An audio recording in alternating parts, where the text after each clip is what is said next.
Accès 2.0 de Jimmy Webb. Ce qui change surtout, c'est l'apparence. Les icônes du haut sont tout à fait pareilles comme avant, sauf que vous avez votre ligne de menu qui était en dessous et maintenant sur le côté gauche. Vous pouvez la masquer, cette ligne-là, en cliquant sur les petites icônes, les quatre petites lignes à gauche.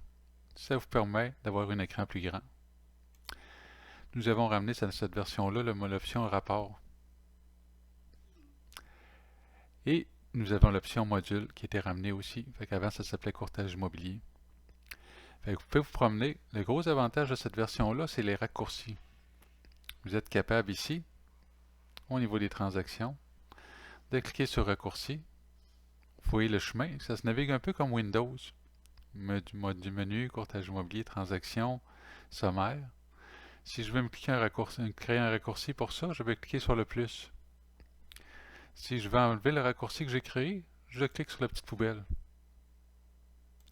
Fait que si je vais sur les raccourcis, je vois apparaître mon rapport interactif sommaire pour les transactions.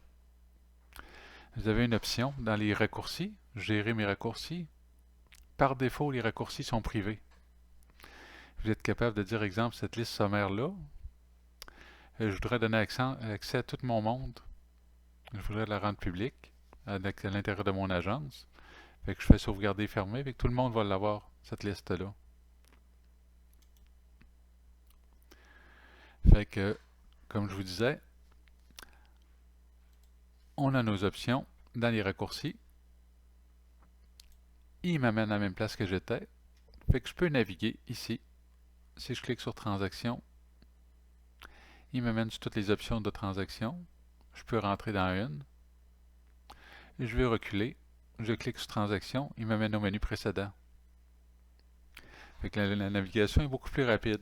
Quand on a quand on a commencé à l'utiliser, on aime beaucoup cette façon de travailler là. Fait que vous avez encore vos modules, vous avez vos options.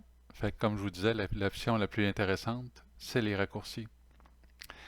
Puis ce qui se passe aussi au niveau des transactions, des inscriptions, ce qui a changé, c'est que maintenant, ce n'est plus des boutons qu'il fallait passer sa souris pour savoir qu'est-ce que ça veut dire. Maintenant, c'est marqué ici, c'est plus une petite disquette, c'est marqué sauvegarder fermé.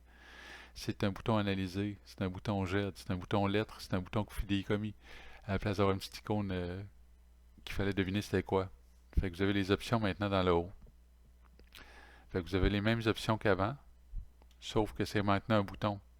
Fait que si vous êtes dans les transactions, exemple, puis vous voulez synchroniser avec mettre à jour votre rapport de transaction, bien c'est possible de le faire à partir de cette version-là aussi.